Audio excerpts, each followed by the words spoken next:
Hola, ¿qué tal? Buenas noches. Vamos a hablar de algo que a lo mejor hasta gordo nos va a caer, nos cae, ¿no? Porque nos dice, chino, otra vez trombosis, ¿no?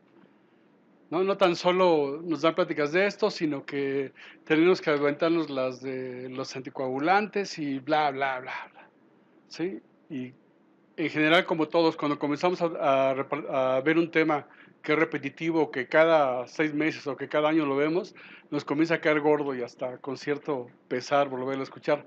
Sin embargo, la, la cuestión creo que es interesante porque habla de las prácticas que tenemos, ¿sí?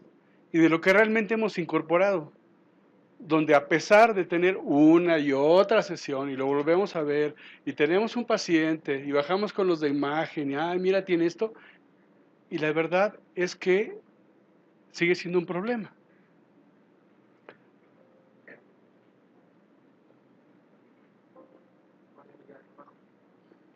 ¿no? Y le doy un segundo clic para que comience o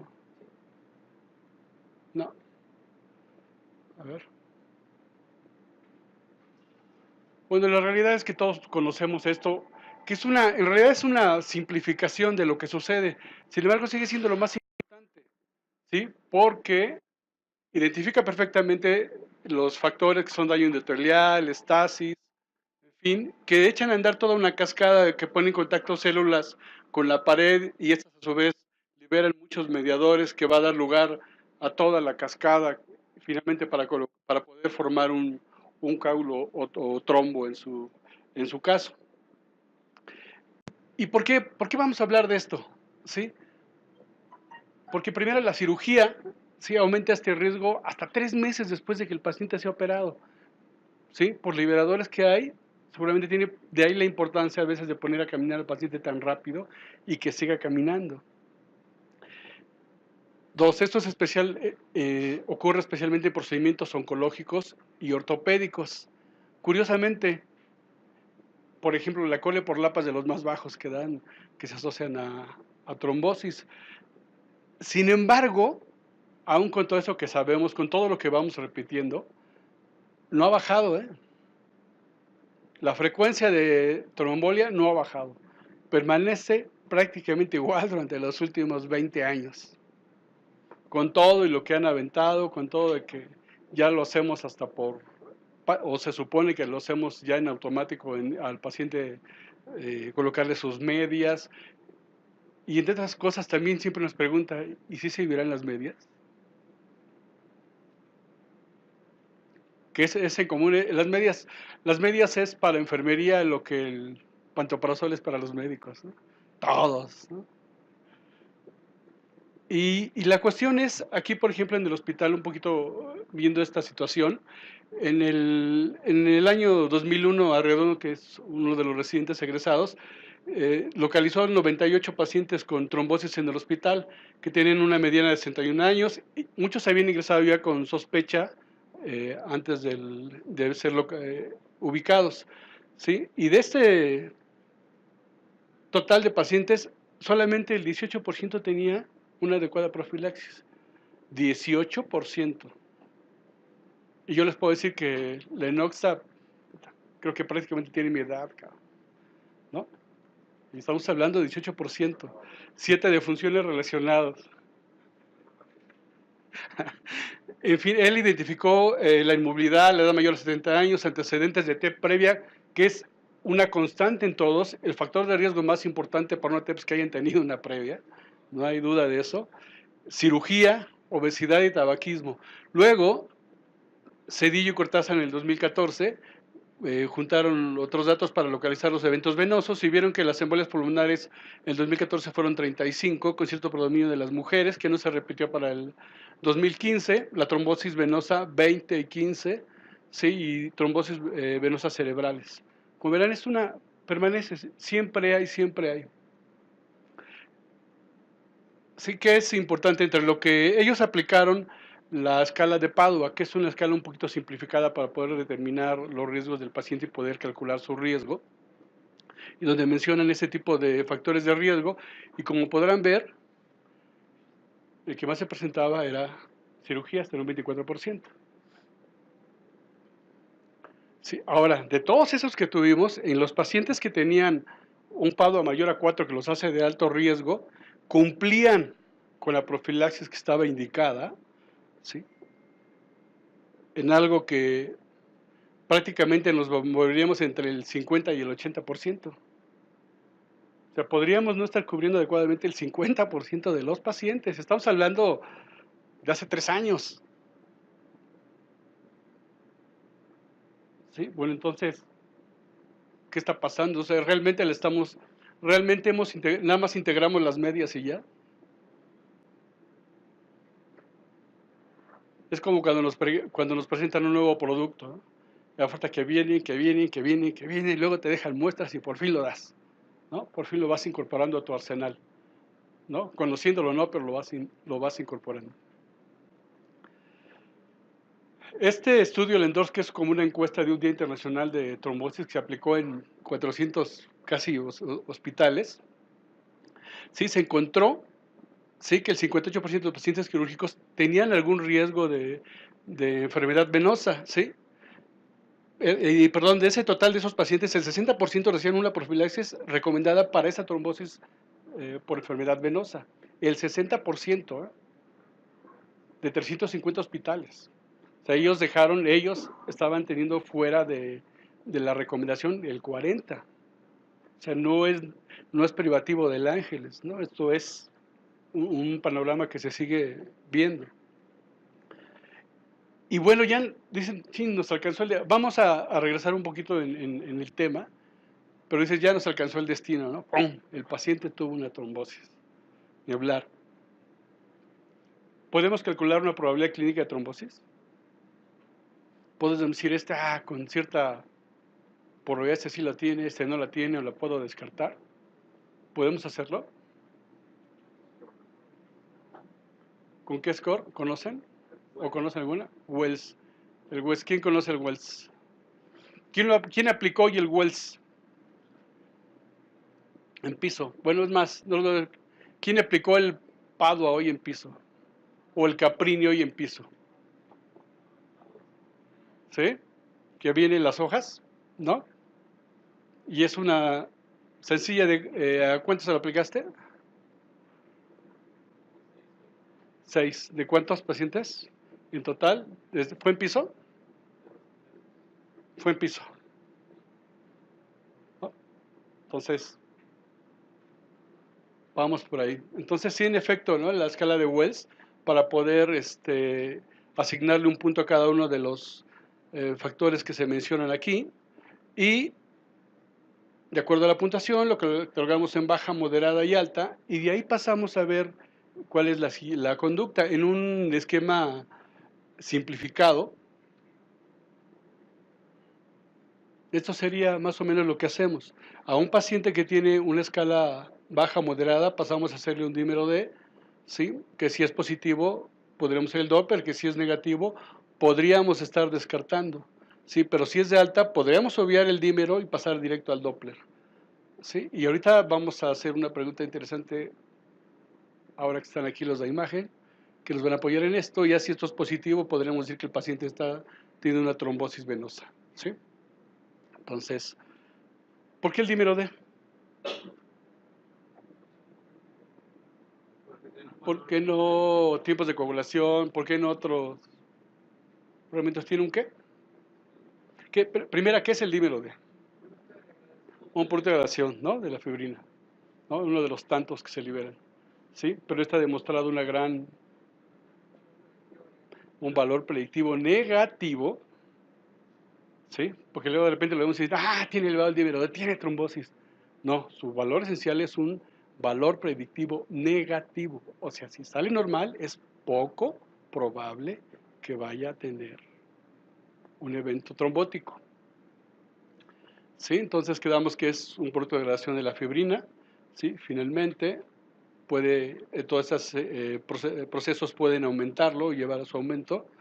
¿Sí? Se sabe que hay dos técnicas que se llevan a cabo. Esta en el hospital hace mucho que no se hace la más de alta sensibilidad y se concuerda de acuerdo a la clasificación que le damos de baja moderada para poder ver qué tanta ayuda nos puede dar, ¿sí? esta es una de las cuestiones que se ha tomado en cuenta también para el dímero D, y es que tiene que ser un ajuste después de los 50 años.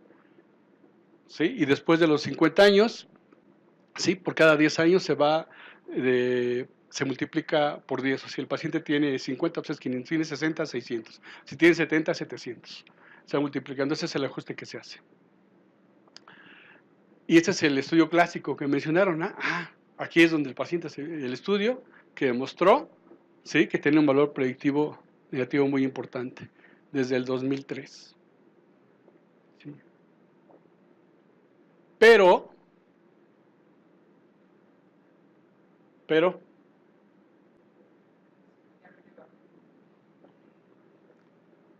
¿alguien vio este estudio? ¿Alguien conoce este estudio? Son pacientes externos. Pacientes que no, entonces tenemos el problema de que el dímero D, por supuesto que se va a alterar, como dice Steph, en los pacientes operados, y dependerá del tipo de procedimiento, pero en general la mayoría de los procedimientos quirúrgicos tienen una doble elevación, no se sabe exactamente a qué se debe, pero uno es inmediatamente a la cirugía y el otro dependerá de la cirugía que ocurre entre el 10º y el 14 días de elevación, ¿sí? No se sabe exactamente a qué se debe. Sí, pero eso es importante conocerlo. No es... Sí, por supuesto, es una de las cuestiones, y seguramente, fíjate que yo creo que tiene que ver un poquito con la masa, ¿no? Con lo que vas cortando, y que al final de cuentas el proceso de cicatrización conlleva el formar coágulos para poder tener y a su vez poderlos después lisar para mantener la circulación, ¿no? La microcirculación. Sí, bueno, ok, si tenemos el problema del dímero D, que tiene esta variación de la cirugía, podría no servirnos para en el momento de dar el diagnóstico que tenemos un paciente complicado. Y será la imagen nuestra gran ayuda en ese momento. Pudiera ser el fibrinógeno, sin embargo, también se altera ante la cirugía. Así que, ¿qué dicen los de imagen respecto a esto? Buenas noches, muchas gracias por la invitación. Bueno, esta parte de los métodos de imagen, nosotros agregamos no solo el ultrasonido, sino también la flebografía, la angio-TC, la flebo-TC y la fleboresonancia, para que ustedes tengan un panorama de en qué consiste el método y la sensibilidad y especificidad de cada uno de ellos, cómo se realizan y cuál es finalmente el método de elección que vamos a utilizar. Entonces hemos dividido esto en 4 secciones, no es muy largo, pero creo que les puede dar un panorama rápido de los métodos de imagen. Si quieres ponerlas, por favor, la siguiente plática. Y como les decía, tenemos diferentes métodos. Le voy a pedir al doctor Sergio Cruz Espinosa, residente de 5º año, de ultrasonido, que nos dé, por favor, el tema, y cualquier cosa vamos a complementarlo y a disipar dudas.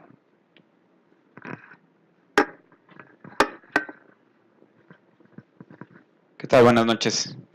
Pues bueno, vamos a dar la introducción de los métodos de imagen para la trombosis venosa profunda. Como ya mencionó el doctor Quirós, tenemos 4 bases o 4 pilares diagnósticos.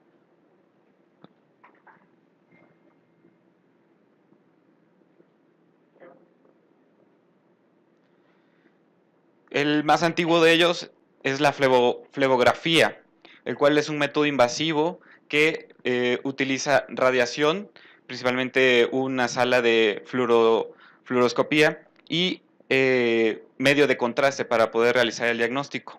Después tenemos el ultrasonido, que es un método no invasivo que mediante el modo B y el modo Doppler Color y poder podemos también ver los defectos de llenado dentro de las venas. Y más sofisticados, más completos, pero también con cierto riesgo por el uso de medio de contraste, tenemos la flebo-TAC y la flebo-resonancia. Iniciando con la flebografía, pues este estudio tiene una sensibilidad de hasta el 90% y una especificidad que ronda del 90 al 100% según la bibliografía. Este estudio consiste en la evaluación del sistema venoso en tiempo real utilizando medio de contraste y rayos X. Se estableció o se establece como el gold estándar de la trombosis venosa profunda. Sin embargo, varios autores inician el cambio de este gold estándar a los métodos no invasivos en lugar de utilizar la flebografía. Tiene sus desventajas, como la reacción alérgica al medio de contraste. El uso de contraste es mayor al de una tomografía, que va de 150 hasta 300 mililitros, lo cual en pacientes con nefropatía, pues este uso de contraste se ve limitado o es una contraindicación. Es un método invasivo que por sí solo puede dar de forma iatrogénica la formación de trombosis venosa. Y es un método que depende mucho de la accesibilidad para poder canalizar principalmente la vena dorsal del pie en pacientes con edema extremo o pacientes que ya tienen extravasación al tejido subcutáneo, pues es muy difícil canalizar esta vena. Y otra desventaja, el uso de radiación. En pacientes embarazadas, por ejemplo, pues estaría contraindicado. Tenemos la imagen del lado derecho de la pantalla. Tenemos una pierna, un estudio de flebografía, donde el medio de contraste inyectado desde la parte distal de la pierna opacifica prácticamente todo el sistema superficial y venoso, desde la pantorrilla hasta la vena femoral. No se observan defectos de llenado, el contraste pasa adecuadamente. Es el mismo paciente la pierna derecha. En este caso, el inicio del contraste solamente se logra observar opacificando una vena superficial que se dirige hacia posterior de la pantorrilla, opacificando después la vena tibial, el tronco tibio-peroneo, parcialmente la poplitea y la vena femoral. Entonces, en este caso, pues haría un dato positivo para la sospecha de una trombosis. Se dice que para el diagnóstico asertivo de una trombosis venosa profunda por flebografía, estas imágenes se deben corroborar en dos proyecciones, una anteroposterior y una lateral o oblicua. Entonces, se realizan diferentes proyecciones, se corrobora nuevamente el paso de contraste únicamente en trayectos superficiales distales y conforme va ascendiendo el contraste se logran opacificar trayectos profundos. Nuevamente aquí vemos parte del tronco tibio-peroneo y pues, posteriormente un paso hacia a la vena femoral. A este mismo paciente le realizamos un estudio de ultrasonido, donde observamos en este caso con aplicación del Doppler color a nivel de la vena peronea, en la misma pierna, una saturación adecuada de la vena. En la vena tibial posterior observamos igual forma saturación parcial con la aplicación de Doppler color y con aplicación del espectro vemos una onda de baja velocidad pero fluctuante o ondulante que nos traduce que está permeable. Y inclusive la vena dorsal del pie en un corte transversal podemos observar la arteria y la vena igual con saturación adecuada, lo cual indica que está permeable. Por lo tanto, este estudio contradice a la flebografía. Entonces, hay literatura que menciona que la flebografía puede tener un margen de error de hasta del 10 al 30% para opacificación correcta de todos los trayectos venosos. Entonces, en este caso se presentó. El ultrasonido, bueno, este método está desbancando a la flebografía. Es un método no invasivo que presenta una sensibilidad del 95% y una especificidad de hasta el 94%. El modo B, lo que utilizamos es las maniobras de compresión. Steve Talbot en 1982 estableció este método realizando prácticamente en cortes transversales la presión de la vena, observando el colapso de sus paredes. Otra forma que tenemos para corroborar si está permeable la vena es visualizar directamente el trombo. Cuando ya tiene un cierto tiempo de establecerse la trombosis, la ecogenicidad o la textura del trombo dentro del vaso cambia y ya es visible con el modo B. Después se establecieron el modo duplex o triplex, utilizando el color y los espectros, donde el análisis del espectro, el análisis de la onda y el color, pues nos va a evidenciar el flujo residual o la oclusión total del vaso. ¿Qué ventajas tiene este estudio? Pues bueno, es accesible, económico, es inocuo. Desventajas: en pacientes obesos y en pacientes con edema exagerado, pues la visualización de los vasos es muy difícil o puede dar falsos positivos. Las venas pélvicas, debido a la presencia del gas, muchas veces no se logran visualizar. Y disminuye la sensibilidad a nivel de los vasos distales, a nivel de la pantorrilla, hasta un 67%. Esto debido a que las maniobras de compresión son un pilar para el diagnóstico con el método de ultrasonido para la trombosis. Y al establecerse las venas profundas de la pantorrilla, muchas veces no se puede complementar con este método y es lo que baja la sensibilidad. Entonces, el protocolo, pues tratamos de valorar desde la vena ilíaca femoral común, la unión safeno-femoral, la bifurcación en superficial y profunda, la vena poplitea y las tibiales anterior-posterior y la peronea. Ese es un protocolo de este hospital, donde primero en cortes transversales valoramos arteria y vena, en este caso femoral izquierda, sin compresión, y con compresión vemos cómo desaparece la vena, se colapsan completamente sus paredes y eso nos traduce que está permeable. Con la aplicación del Doppler color a nivel del mismo paciente, a nivel de la unión safeno-femoral, observamos cómo la saturación del color es adecuada. Bueno, yo quiero aclararles algo de la compresión. Hay maniobra de compresión directamente con el transductor, que es esta. Cuando no había todavía el método Doppler color y cuando no había inclusive el espectro, solamente contábamos con el modo B, la manera de demostrar que una vena tenía un trombo adentro era comprimiéndola. Lo normal es que se colapsen las venas.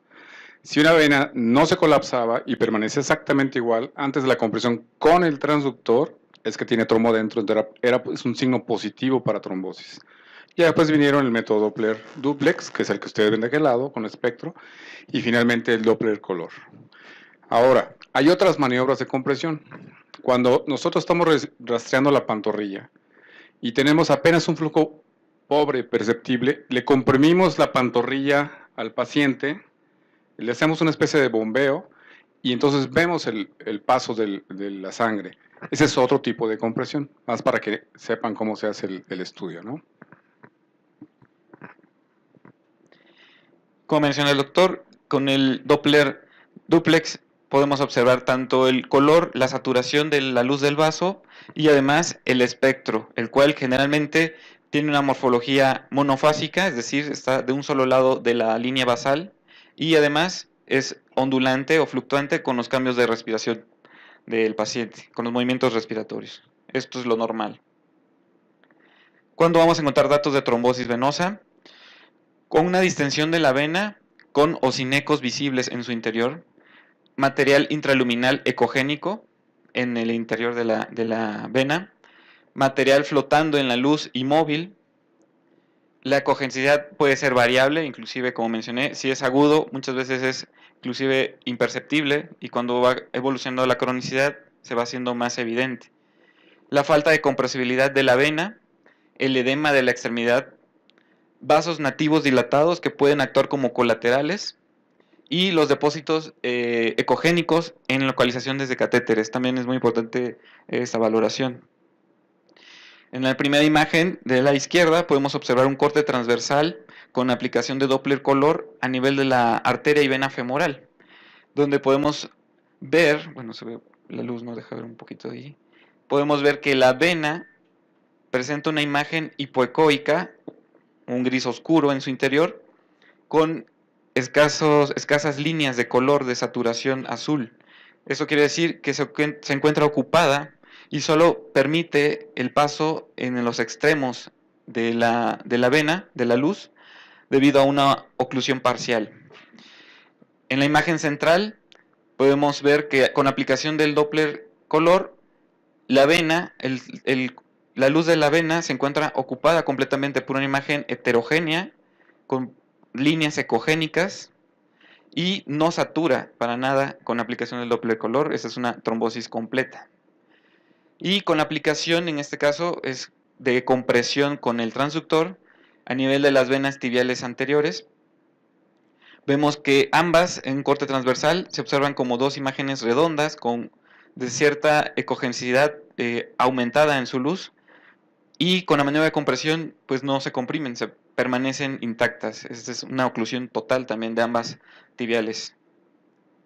Con rojo pues vemos la arteria. Este es un esquema de todo lo que acabamos de mencionar. En modo B podemos diferenciar una trombosis aguda, crónica, con los ecos. Cuando es no oclusiva, pues vamos a ver un trombo que ocupa parcialmente la luz. Con la compresión, pues vamos a ver que la vena no se va a comprimir o parcialmente va a ocluirse. Normalmente debe ser completamente la oclusión. Y con el Doppler color, pues vamos a ver en una oclusión total, no vamos a ver, perdón, saturación del vaso. Una no oclusiva, una suboclusión, pues parcialmente va a saturar en el centro o por la periferia. Y con el espectro, pues ya sea que encontremos flujos de baja velocidad o no encontremos flujo. Respecto al espectro, este es un espectro normal, donde vemos la fasicidad o la ondulación de la onda en la vena femoral. Este es un espectro monofásico que, a pesar de maniobras de compresión, como se ve aquí, no logramos ver cambios en la morfología de la onda. Normalmente, a la maniobra de compresión, los flujos se alteran, aumentan su velocidad, cambian drásticamente y regresan a la normalidad. Y en este caso, a pesar de eso, se mantiene. Y en este caso, pues bueno, vemos ausencia de flujo. Bueno, aquí no se alcanza a ver la línea, pero acá está la línea basal y no se observa ningún trazo de onda. Pasando a la angiotac, flebotac, en el uso de la trombosis. Bueno, normalmente la angiotac tiene una sensibilidad del 95 y una especificidad del 95.2%. Es muy buena para la trombosis venosa profunda. Sin embargo, también es primordial o preferente para vasos proximales. Hasta los vasos ilíacos se puede diagnosticar en buen número datos de trombosis. Sin embargo, vasos distales, por el calibre de los vasos, muchas veces no es concluyente el estudio de flebotac. Ventajas, pues va a tener mayor extensión porque podemos tener un estudio arterial y venoso. Anatómicamente podemos extendernos todo el abdomen. Tiene mayor rapidez para realizarse el estudio. Podemos tener diagnósticos extravasculares, no solamente la trombosis, sino qué está causando la trombosis, alguna ruptura muscular, algún trauma, una masa extrínseca que está comprimiendo el vaso. Y además el diagnóstico de tromboembolia pulmonar, que ese estudio tiene una sensibilidad del 100% y especificidad del 93 al 100% para la tromboembolia. Entonces, pues se pueden matar dos pájaros de un tiro. Ventajas frente al ultrasonido, pues como mencioné, podemos valorar mejor la femoral profunda en todo su trayecto, las venas ilíacas, la vena cava inferior. Ventajas respecto a la flebografía convencional, el uso de contraste es menor, incluso hasta en un 80%, y con los nuevos equipos de tomografía, la radiación inclusive también es menor. Desventajas, el costo, la radiación, el uso del contraste. Nuevamente, las embarazadas, está contraindicado este estudio. No es un estudio dinámico como el ultrasonido para la interacción con el paciente, y el artefacto metálico pues nos puede limitar la imagen. Tenemos un ejemplo, una reconstrucción coronal, dos reconstrucciones coronales donde a nivel de la ilíaca derecha común se observa un defecto de llenado del vaso que sigue todo su trayecto, inclusive alcanza el tercio medio de la vena cava inferior. ocluyendo de forma parcial su luz. En el corte transversal podemos observar cómo el trombo es una imagen casi ovoidea, ocupando el centro de la vena cava inferior. Para el diagnóstico de la tromboembolia pulmonar, de igual forma, en ese mismo paciente, observamos cómo hay defectos de llenado de la arteria pulmonar derecha, prácticamente ocupaba casi la totalidad de la luz, es un defecto central, como vemos una imagen hipodensa que se extiende casi en la totalidad de la luz del vaso. Y la angioresonancia o fleboresonancia. En ese estudio igual tiene una alta sensibilidad similar a la tomografía del 93 al 100% y una especificidad del 96%. Sin embargo, como mencioné, en los vasos distales, debido al diámetro, disminuye su sensibilidad en un 92% a nivel de la pantorrilla. Como ventajas, no usa radiación, la valoración de los vasos pélvicos es mucho mejor, tiene mejor definición para definir si son trombos agudos o crónicos. Como desventaja, pues bueno, el material ferromagnético nos va a limitar la imagen, inclusive puede ser una contraindicación para realizar este estudio. La claustrofobia, porque el estudio es muy tardado. El uso de gadolinio en pacientes con daño renal es nefrotóxico, entonces también es una contraindicación. Y el costo. ¿Cómo realizamos este método? Pues actualmente existen diferentes secuencias, las principales están las EcoSpin, el Time of Flight, famosamente conocida como TOF, y las secuencias en T1 con uso de gadolinio. Como vemos en estas imágenes, son cortes sagitales de resonancia magnética, donde vemos a nivel de la vena femoral izquierda un defecto, una imagen hipointensa, en este caso, que ocupa el centro del vaso, ocluyéndolo parcialmente, y este mismo se extiende hasta la vena cava inferior, ocluyéndolo completamente, en este caso. Entonces, muchos autores mencionan que la resonancia magnética es el estudio de elección cuando se sospecha de trombosis a nivel pélvico, debido a que pues, no nos identifica con mejor caracterización los vasos ilíacos y tiene mucha mejor sensibilidad para detectar masas o la causa de la trombosis en esos casos. Y bueno, como conclusión, pues actualmente para la detección de la trombosis venosa, pues tenemos muchos métodos no invasivos que tienen una alta sensibilidad y bueno, el uso de ellos va a depender de las características de cada paciente, si es nefrópata, si tiene dispositivos metálicos, si es claustrofóbico, etcétera.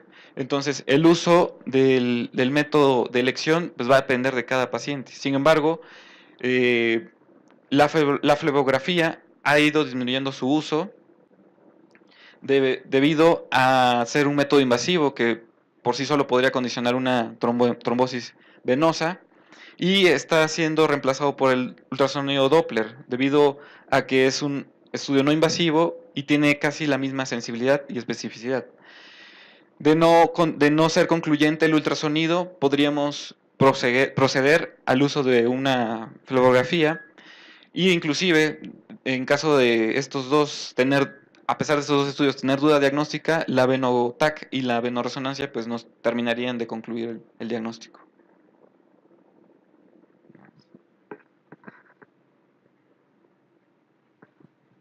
Pues creo que eso es importante. Ahora ya la tenemos, el manejo, y eso nada más es para un bosquejo de lo que pudiera ser, porque en red tenemos preguntas interesantes. ¿Sí? Si tenemos un paciente que tiene la trombosis venosa, tenemos que ver si es proximal o distal, porque evidentemente los proximales son de mucho mayor riesgo de complicación. Y la primera pregunta que tendríamos que hacernos es si el paciente puede ser anticoagulado o no. Si no puede ser anticoagulado porque tiene una hemorragia o no estamos seguros de que vaya a ser grano, que eso generalmente sucede en las primeras horas del posoperatorio en que estamos vigilando con mayor cautela, que tenga plaquetopenia, que tenga una hemorragia intracerebral, que acabamos de tener, por cierto, un caso con el doctor, que todo maravilloso, y cuando íbamos a soltarle el trombolítico, como ya andaba el internista caliente por trombolizarlo, ¿sí? Resulta que la paciente se había caído, le tomamos una ATAC y se ve con una hemorragia, así, ¿no? Al otro día me hubiera hecho famoso, ¿no? Durísimo. Pero entonces tenemos que checar todo eso para ver la posibilidad de colocarle un filtro o pasar a otros métodos. Por supuesto, si es distal, habrá que ver si es sintomática o asintomática para poder llegar al uso de anticoagulante o trombolítico, o simplemente si el paciente no está de acuerdo en la anticoagulación, porque eso puede ser que el paciente se niegue a recibir un anticoagulante por los cuidados que debe tener, el riesgo de caída, en fin, ¿sí? En que podríamos estarlo, si no es sintomática, podríamos estarlo vigilando con ultrasonidos repetidos, a menos que tenga una extensión o se haga sintomática. Y hay muchos, a mí me llamó la atención mucho, eso lo provocaron los europeos en el 2016, que corresponde con los del CHES. Sí, y me llama la atención porque nada más incluyeron uno de los inhibidores de factor 10, porque el otro ya estaba también, ¿eh? Entonces también hay que tener cuidado cuando leemos las cuestiones de que vayan a sesgarse un poquito, porque en ese momento prácticamente ambos tenían autorizadas las mismas indicaciones, ¿no? Pero sí a mí me llamó la atención que no solamente incluyeron uno de ellos, siendo que está puesto en el genérico, ¿no? Digamos. Pero tiene el paciente una trombosis, ¿lo vamos a anticoagular? ¿El paciente posoperado? ¿O tenemos otras opciones? Sí, no estamos hablando quizá de una pequeña que va a ser, ¿no? Algo que nos va a meter realmente en problemas, ¿no? Y le pedí al doctor Camacho, que afortunadamente ya está por acá, ¿sí? Si realmente podemos ofrecerles, una vez que el paciente tiene una trombosis venosa profunda, ¿podemos ofrecerle otra opción? Sí, sobre todo si no tenemos antecedentes de cirugía recientes, podemos tener la opción de la trombolisis, que es un procedimiento que se está haciendo cada vez más popular entre los angiólogos y bueno, también debe ser para todos nosotros, ¿no? Que vemos este tipo de pacientes, en el cual el procedimiento lo puedes realizar con el paciente en forma aguda, que esté a menos de 7 días de evolución. Mientras más rápido es mejor, y con esto puedes mejorar sobre todo la cuestión de la secuela postrombótica, que podría ser como una situación que en algunos pacientes los limita mucho más adelante, ¿no? De hecho, la trombolisis se recomienda más en trombosis proximales, que es la que más secuela deja. O sea, la trombosis de la vena ilíaca, de la vena femoral común, es la trombosis que más secuela deja funcional en un paciente. Es la que más va a repercutir más adelante en una formación de una úlcera venosa. Una trombosis distal, digamos la poplitea de vasos tibiales, generalmente con anticoagulación solamente les da muy bien a estos pacientes, tratados en forma oportuna, ¿no? Quitarse de la cabeza, tratarlos con aspirina, tratarlos con antiagregantes, eso no funciona. Es anticoagulación como la mejor opción para evitar que la secuela sea un factor importante. Y en los que tengan trombosis altas, por ejemplo, vena ilíaca o vena cava distal, esos pacientes les va muy bien con trombolisis cuando se tratan en forma muy, muy temprana, pero claro, en pacientes que no tengan antecedentes quirúrgicos recientes, ¿no? Porque obviamente sería una contraindicación. Si por ejemplo, en este caso en el preoperatorio, estamos viendo que la inmensa mayoría de las trombosis venosas se presentan al final de la primera semana, que es generalmente cuando las estamos viendo, cuando se están reportando. No en forma tan aguda, sino generalmente por ahí al final de la primera semana. ¿Estaría, por ejemplo, habría alguna posibilidad de usar algún método que usara trombolítico a muy bajas dosis? Podría ser. Por ejemplo, ahora el método ECOS que se está utilizando, ¿podría utilizarse en ese paciente que En está algunos posoperado? pacientes, si digamos en los cuales puedas tener tú la forma de poder detectar un sangrado más tempranamente, podría ser. Una cirugía neurológica, por ejemplo, está contraindicado 3 meses usar trombolíticos, 3 meses por lo menos. Pero en cirugías, digamos, como una cirugía de una hernia sencilla, que no, aparentemente todo estuvo bien en estos casos, puedes usar el trombolítico, claro, obviamente con sus muchas precauciones, ¿no? Una dosis que usábamos en trombolítico eran 50 miligramos en bolo en la primera hora. En la sala de hemodinamia usábamos el trombolítico 50 miligramos y dejábamos 50 miligramos más para 24 horas diluidos. O estos pacientes se van a terapia obviamente para vigilar de cerca, ¿no? Porque si con estas dosis veías que los sitios de punción venosa comenzaban a sangrar, por ejemplo, ¿no? No hemos tenido accidentes en ese sentido graves. Un cardiólogo de aquí tuvo un accidente con un paciente con una hemorragia cerebral, una trombolisis por una tromboembolia pulmonar. Pero bueno, no hemos visto sangrados tan así en forma tan severa. Pero digamos, en un paciente con una cirugía muy mayor, una cirugía oncológica, por ejemplo, ahí sí podrías no tenerlo como una opción, a reserva que todo esté bien en cuanto a la cuestión del paciente, esté un paciente estable. En las pacientes que usamos trombolíticos de este tipo, usamos 8 miligramos en 24 horas. O sea, en lugar de usar 100 miligramos como en un paciente habitual, usamos nada más 8 miligramos. Esto obviamente facilita, bueno, te da menos riesgos de un sangrado, ¿no? Pero sí, claro, con sus precauciones, ¿no? ¿Sí? Sí, a mí me llama mucho la atención porque estamos hablando de menos de la 10ª parte, la 12ª parte de la dosis total que se usaba Sí. antes, ¿no? Es una dosis muy, muy, muy pequeña.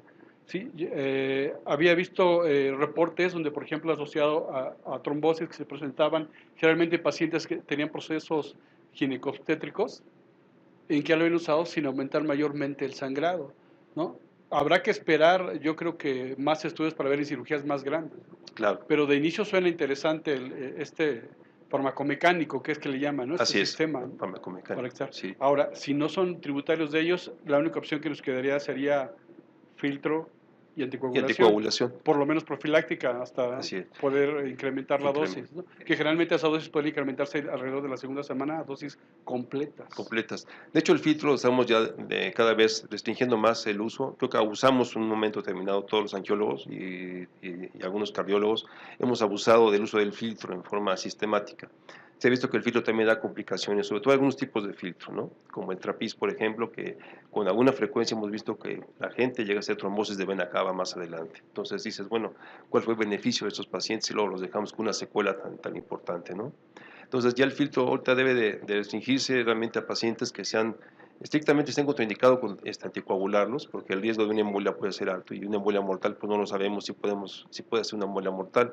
Ahí sí usar el filtro y cuando algunos pacientes tengan características que digas, este paciente su riesgo principal son 2 o 3 semanas, que son pocos realmente, sobre todo los ortopédicos, que por alguna circunstancia no van a estar inmóviles 2 o 3 semanas, puedes valorar un filtro temporal. Ahí esto te va a dar la opción de que lo puedas retirar el filtro en mes y medio. Los filtros dejados más tiempo de este tiempo, no es fácil quitarlos, es difícil y a veces es peligroso porque desgarran mucho la cava. Entonces, sí hay que tomar en cuenta que si el paciente dices, bueno, este paciente por sus características no va a estar en un mes libre de riesgos de trombosis, este paciente pues mejor le pongo un filtro definitivo. Porque el problema está en que pongas filtros temporales que no son, digamos, técnicamente diseñados para durar largo tiempo. Esos filtros se van a fracturar y te van a dar problemas en tu paciente. Entonces, debes tener siempre la opción de decir, bueno, este paciente realmente lo veo para pocos días, pues me arreglo con un filtro temporal. Pero si no, mejor un definitivo que tienen características en su estructura que están diseñados para durar 30 o 40 años, ¿no? Como el filtro de Greenfield, que ha sido muy popular, que hemos usado durante muchísimos años. Es un filtro que en general te da excelente, digamos, resultado a largo plazo. Ok. Ahora, ya vimos cómo se forman los factores de riesgo, cómo podríamos abordarlo, algunas opciones terapéuticas, pero lo importante para nosotros para realizar una práctica segura es la prevención. ¿Sí? Tenemos que incidir, o sea, si otros lugares también están, al igual que nosotros, entre el 50 y el 80%, ¿sí? Aunque estemos seguros de que lo hacemos, tenemos que ver qué paciente necesita ese más que las medias. ¿Sí? Creo que ahí viene la cuestión. Y parte hemos venido trabajando con el Colegio de Medicina Interna un poquito del decálogo, de cuestiones que hacemos antes de que el paciente vaya a entrar o esté en el preoperatorio, ¿sí? Lo que se puede hacer en el transoperatorio y en el posoperatorio. Y uno de ellos, que se ha puesto en los 10 puntos, es la prevención de la trombosis. Por supuesto que va a ser una cuestión como una política nacional por parte del colegio. Pero si están los factores de riesgo que ya vimos que pueden ser todos estos, si mayor son conocidos, entre ellos quiero llamar la atención cirugía, ¿sí? Entonces casi de 19, es el más importante, incluso más arriba que el cáncer. ¿Sí? Podemos usar Padua, ¿sí? Es muy sencilla, da un punto. A mí no me gusta porque nada más va en alto o bajo y no te estratifica más al paciente, que podría ser importante si usas Caprini, ¿no? Esa Caprini que es más complicada, sí, sí es cierto, ¿no? De repente nos da flojera hacerla, cosa casi, afortunadamente están ya en el teléfono, está en la tableta, y podemos ir notando y automáticamente nos da la puntuación, incluso, no tan solo eso, nos da las recomendaciones de acuerdo a la puntuación. Entonces, esto lo pueden accesar al sitio de internet. Caprini tiene su propio sitio donde la está dando la aplicación. ¿Sí? Y de ahí, anteriormente, fíjese que se usaba esta clasificación. Ahora, no se ve muy bien porque está tomada directa de la pantalla. Hoy dije, lo voy a ver si no ha cambiado más. Y no la pude copiar bien, pero si se fijan hay una clasificación, una más, que es muy bajo, bajo, moderado, alto y muy alto. El anterior, este de muy alto, no existía. ¿Sí? Y de acuerdo a eso, puede ser simplemente que camine. Aquí podría ser una simple prevención mecánica. Eso incluye medias o compresión intermitente. ¿Sí? Y a medida que vamos avanzando, evidentemente se le da más a la compresión intermitente, se le da más al farmacológico y finalmente terminamos con métodos mixtos. ¿Sí? Habrán visto pacientes, acaba de ver una paciente con un problema columna, ¿sí? Que no podía anticoagularse, entonces el paciente tenía medias, tenía compresión intermitente y en cuanto es el proceso que tenía en columna nos dio oportunidad, se usó fármaco. ¿Sí? Hay pacientes, entonces hay que determinar en qué paciente les vamos a dar más que las medias. Ese es el punto. ¿Sirven las medias? Sí, se han hecho mucho, incluso este estudio que estoy en el 2000, prácticamente la bajó a la mitad, ¿no? Y si la combinabas con otro método, aún todavía más. O sea, en efecto, la medida de presión que logra la presión adecuada, ¿no? Que esa es el doctor, ¿cuál es la presión? Debe ser alrededor de los 20. Que fuera en una compresión de 20-30 sería lo ideal, ¿no? Más que es algo fuerte para algunas personas. Usan generalmente de 15 a 20 aquí en el hospital. Ahora, en los pacientes que son muy altas de peso, que tienen la pierna muy gordita, valdría mejor la pena darle vendaje que medias, ¿sí? Vendaje compresivo y aparte, bueno, el Plexipulse, ¿no? Para que obviamente tengan menos riesgos estos pacientes. Sí, y por supuesto, a todo beneficio siempre tenemos un riesgo, ¿no? ¿Sí? Así que debemos ser muy, muy conscientes con nuestro paciente que debemos siempre ver su riesgo. El dímero D nos da la importancia en la probabilidad clínica. La imagen, evidentemente, se ha convertido en algo necesario, sobre todo en los pacientes posoperados. Si no existe contraindicación para la anticoagulación, que sería siendo aún de todo la piedra angular, ¿sí? Y el beneficio clínico neto de nuestra intervención, porque vendrán seguramente con estos nuevos procedimientos, va a cambiar. ¿Sí? Seguramente no es lo mismo usar 100 que usar 8 en 24 horas. O sea, por supuesto, yo creo que esto va a cambiar, pero es como todo, siempre alguien va a ser la primera vez y tendrá que pagar los platos rotos de eso, ¿no? ¿Sí? Y tendrá que hacerse con mucho cuidado, al igual como cuando utilizamos los nuevos anticoagulantes. No hay todavía fuera de la ortopédica como tal, no hay otra cirugía en la que estén autorizados, ¿no? Si alguno de nosotros toma la decisión de usarlos, tenemos que hacerlo con toda responsabilidad y con todo seguirlos con Doppler, ¿sí? Porque solamente con Doppler lo vamos a ver si lo tiene o no, ¿sí? Dado porque se nos puede pasar darle más seguridad o mayor apoyo a la exploración propiamente clínica sin otro dispositivo. Así que eso tendrá que ser usado así si nos decidimos a usar en otro tipo de pacientes, ¿no? Antes de irse incluso del hospital. Estos son los riesgos que hay para sangrado en el paciente, ¿sí? Toda una lista, por supuesto, y dependiendo del número que tengan, tendrán el riesgo de sangrado y, por supuesto, si le damos anticoagulación. ¿Sí? Cirugía reciente, por supuesto, siempre presente. Y el beneficio clínico neto, esto es un concepto que vale la pena grabarse un poquito, ¿sí? Y es la suma de la tasa anual de accidentes, sea isquémicos o sea venosos, ¿sí? Impedido, menos las hemorragias que ocasionemos, porque eso va a ser algo que va a ser lo del diario. Así como los pacientes de FA se le agarran, se les meten y dicen, este paciente voy a lograr este beneficio, pero me puede sangrar tanto. Al hacer esa suma, podemos dar el lugar, ver el beneficio que tienen, y va a ser para cualquier enfermedad que usemos anticoagulación, ¿eh? Este concepto va a ser también algo que va a ser lo de cada día. Y tener, por supuesto, siempre en cuenta eso, ¿no?